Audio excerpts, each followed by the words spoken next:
에스라 1장 5절부터 11절까지 교독하겠습니다.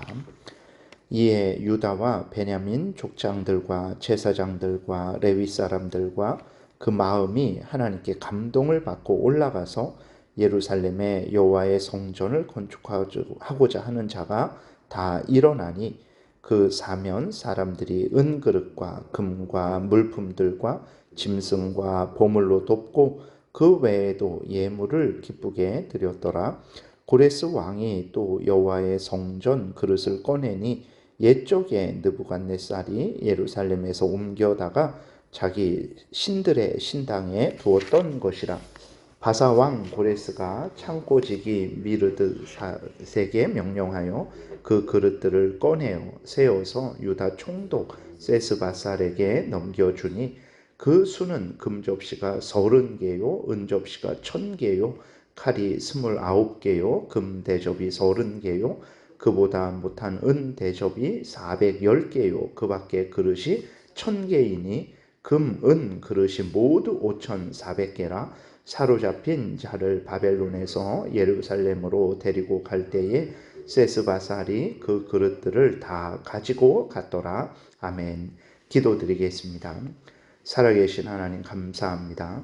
이 시간 하나님의 말씀을 전하고 듣사오니 성령께서 역사하셔서 우리를 향한 하나님의 뜻을 잘 깨달아 알게 도우소서. 하나님이 알려주시는 대로 잘 믿고 따르는 복된 신앙생활을 하게 도우소서. 예수 그리스도의 이름으로 기도드렸습니다. 아멘. 이제 하나님의 뜻은 포로된 이스라엘 백성들이 다시 예루살렘으로 돌아와서 성전을 재건하고 성전의 제사를 회복시키는 것이었죠. 그래서 하나님께서 고레스 왕의 마음을 감동시키셨습니다. 다시 말해서 이스라엘 백성들을 예루살렘으로 보내고자 하는 그 마음을 고레스 마음에 일으키신 거예요. 그래서 하나님의 감동하심으로 고레스는 이스라엘 백성들의 귀환을 공포했습니다. 그런데 하나님이 고레스의 마음만 감동시킨 것이 아닙니다. 이스라엘 백성들의 마음도 감동시키셨어요.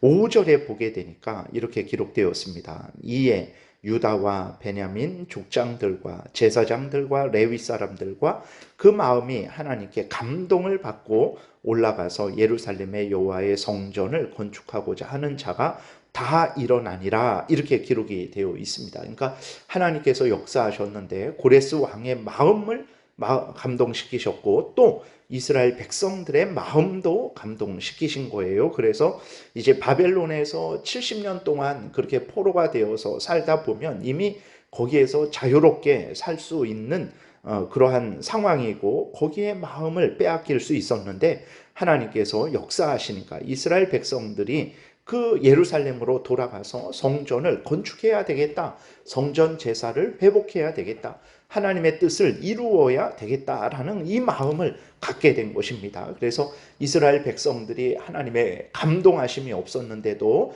자기들이 스스로 하나님을 위해서 이 성전을 재건해야 되겠다 이런 마음이 생긴 것이 아니라 하나님이 고레스 왕의 마음을 감동시키신 것처럼 이스라엘 백성들의 마음도 감동시키셨기 때문에 이스라엘 백성들이 예루살렘으로 돌아가고자 하는 마음, 돌아가서 성전을 다시 재건하고자 하는 마음이 생겼다라는 것을 우리가 확인하게 됩니다. 그래서 이제 우리가 하나님을 향한 믿음, 헌신은 신앙생활은 하나님의 은혜로 되어지는 것이다. 이렇게 말을 하는 거예요. 하나님께서 우리의 마음을 감동시키시니까 우리의 마음이 변화되고 우리의 마음이 하나님을 위해서 일을 하게 되는 것입니다. 우리 스스로는 절대로 하나님을 사랑하지 않으려고 하고 하나님의 뜻을 행하려고 하지 않습니다. 그러니까 우리가 거듭난 사람이라서 하나님의 자녀가 되었지만 아직 남아있는 죄성에 바로 사로잡히게 됩니다. 하나님이 늘 은혜를 내려주시지 않으면 성령께서 우리의 마음을 늘 하나님을 향하도록 감동시키시지 않으면 우리는 늘 그리스도인임에도 불구하고 게을러지기를 원하고 내 마음, 내 뜻대로, 내 탐욕대로 살아가기를 원하는 내 죄성에 사로잡히고 사탄 마귀의 그 속임에 넘어가게 되고 세상의 유혹에 빠지게 되는 거죠. 하나님께서 우리를 늘 지키시고 보호하시고 감화감동하시니까 우리가 항상 하나님을 향하게 되고, 내가 죄를 미워해야지, 내가 천국을 바라봐야지, 내가 하나님이 주신 사명을 감당해야지 하는 이런 마음이 계속해서 내 안에 생기는 거예요. 그러니까 하나님이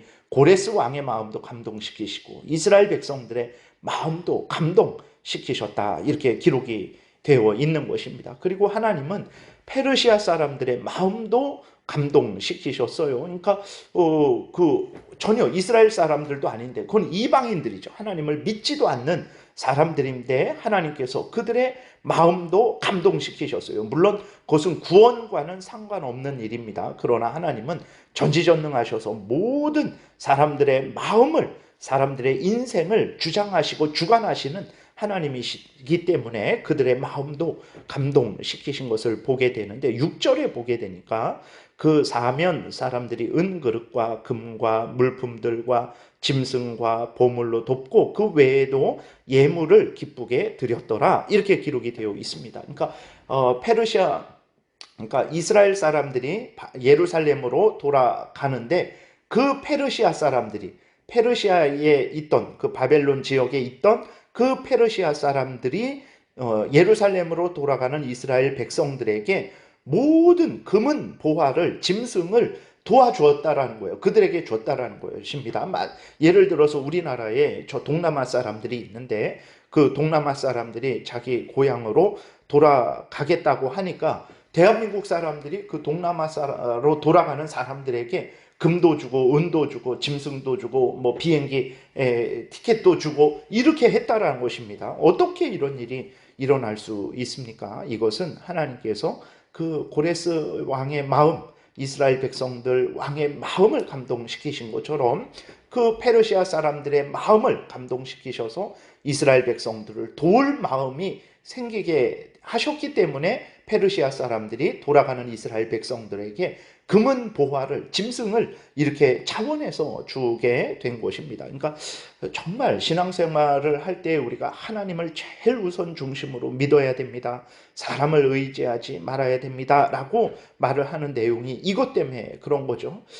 사람이 나를 돕는다고 할지라도, 그렇게 철저하게 약속했을지라도 하나님께서 그 사람의 마음을 감화감동시키지 않으면 절대로 나를 돕지 않습니다. 그러나 원수가 나를 죽인다라고 그렇게 할지라도 하나님께서 그 사람의 마음을 감화감동시키시면 그 원수가 나의 친구가 될 수도 있는 거예요. 그렇기 때문에 우리들은 늘 하나님을 의지하고 하나님의 그 전능하신 손길을 늘 의지해야 되는 것입니다. 그리고 고레스 왕은 약속대로 예루살렘의 성전 그릇들을 꺼내서 유다의 총독으로 임명된 세스바살에게 넘겨줍니다. 세스바살은 이 성전의 그릇들을 예루살렘으로 옮겨요. 그러니까 더 이게 아주 놀라운 것인데, 바벨론으로 포로가 되어서 70년 동안 있었습니다. 근데 그 70년 동안 있었는데 다시 예루살렘으로 돌아가는 거예요. 그러니까 이게 어마어마하게 놀라운 거죠. 그러니까 우리나라 정말 이제 일제시대 때에도 그렇고 6.25로 인해서 정말 우리나라 사람들이 많이 이렇게 흩어졌죠. 그랬을 때에 그 소련으로 그렇게 그쪽 지역으로 피신했던 그러한 독립군들, 또 일반 그러한 우리나라 그 사람들이 어떻게 됐습니까? 러시아 그 사람들의, 소련에 의해서 저 중앙아시아로 강제로 이주를 당하게 된 거예요. 그랬을 때 70년이 지난 다음에 그 이주한 소련에서 우리나라로 다시 되돌아가게 하는 것은 있을 수가 없는 일이죠. 근데 그런 일이 일어난 거예요. 근데 돌아갈 때 그 소련 사람들이 돌아오는 우리나라 사람들에게 수많은 금은 보화를 주면서 잘 돌아가라고 그렇게 하는 거죠. 그리고 70년 전에 성전에서 뺏어온 그러한 그 성전의 금은 보화들을, 그 그릇들을, 성전에서 사용하는 기구들을 70년 만에 그 창고에서 꺼내서 돌아가는 이스라엘 백성들에게 그렇게 준 거예요. 이 모든 일들은 정말 이 땅에서 일어날 수 없는 일들인데 일어난 거죠. 이 일들이 어떻게 일어나게 됐는가? 앞에서 말씀드린 대로 하나님께서 역사하셔서, 하나님께서 사람들을 각각 감화감동하셔서 하나님의 뜻을 이루고자 하는 마음을 주시고 그 일들이 이루어지게 된 것입니다. 이 일을 하나님께서는 오늘 본문에 있는 일들이 일어나기 전 한 200년 전에 이사야를 통해서 미리 말씀을 하셨습니다. 이사야서 49장 24절부터 보게 되면 이렇게 기록되어 있어요. 용사가 빼앗은 것을 어떻게 도로 빼앗으며 승리자에게 사로잡힌 자를 어떻게 건져낼 수 있으랴.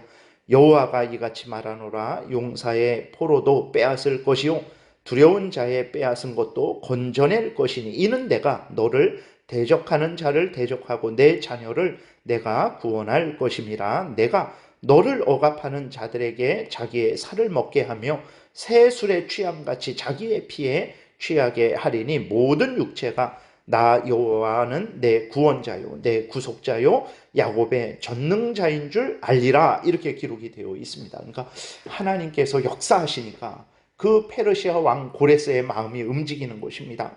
하나님께서 역사하시니까 포로되었던 이스라엘 백성들의 마음이 예루살렘으로 돌아가서 성전을 재건하고 하나님의 뜻을 이루어야 되겠다라는 그 마음을 갖게 되는 것이고 포로로 목숨을 걸고 돌아오게 되는 것이죠. 하나님이 역사하시니까 그 페르시아 사람들이 돌아가는 이스라엘 백성들에게 금은 보화를 주면서 잘 돌아가라고 돕는 거예요. 하나님이 역사하시니까 70년 전에 뺏어왔던 그 성전의 그 기구들, 금은 그릇들을 다시 다 꺼내서 돌아가는 이스라엘 백성들에게 주면서 성전을 재건하면 거기에서 쓰라고 그렇게 그러한 일들이 일어나는 것입니다. 하나님은 이사야 49장 그 26절에 나와 있는 대로 하나님은 우리의 구원자고 우리의 구속자고 전능자라는 것을 우리가 늘 기억하고 전적으로 하나님을 믿고 의지하는 참으로 복된 신앙생활을 해야 되겠습니다.